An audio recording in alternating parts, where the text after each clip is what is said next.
On Tuesday the 7th of February 1967, 110 separate fires ravaged southern Tasmania. From Hamilton and Bothwell in the north to the tip of the Channel Country in the south. Agricultural lands in the Derwent Valley and Huon Valley were severely damaged. Fire swept the north and west suburbs of Hobart and the slopes of Mount Wellington. Whole seaside towns along the Derwent estuary and east of Hobart were wiped out.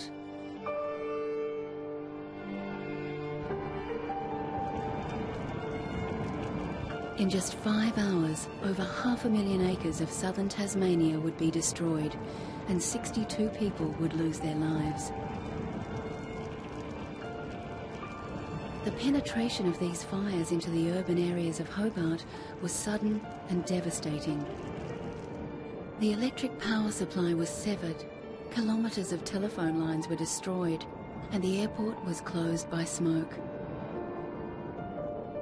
Communication to northern Tasmania and mainland Australia was cut, leaving Hobart isolated from the outside world. It would be weeks before the full scale of death and destruction was known. These fires caused the largest loss of life and property on any single day in the history of the Australian continent.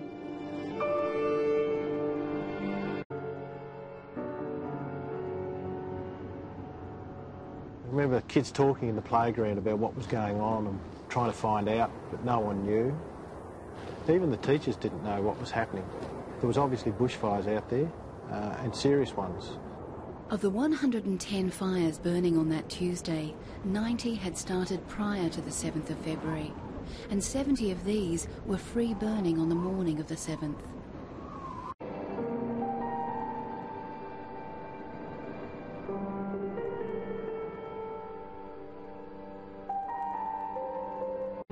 A wall of fire is roaring down through Ferntree and has destroyed the Ferntree Hotel. Embers spotting ahead of this front are setting houses alight in Strickland Avenue. She'd gone down home to ring, they didn't have a phone on up here, to say that there was bushfires around and we better try and get up or do something. Then she said, I can't stop, I've got to go, it's coming up through the gully.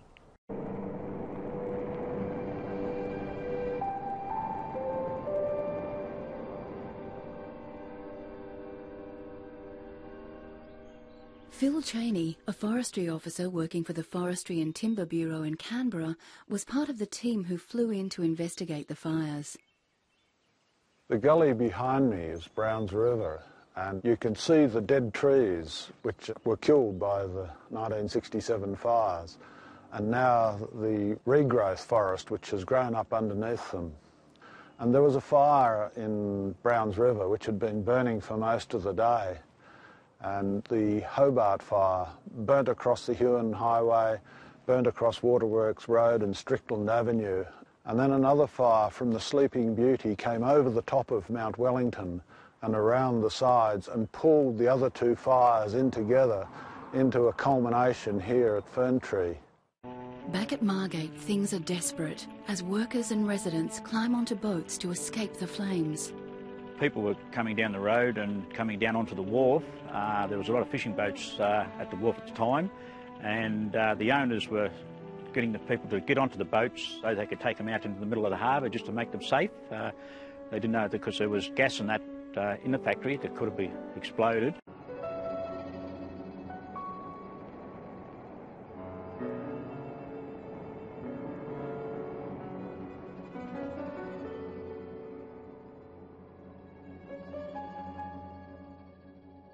Period of really dangerous fire behaviour was really quite short. Although these fires had been burning for some time, they really didn't start to move until after 10:30. And then the staggering thing about the fire behaviour was that they'd just about all merged together by 3 o'clock.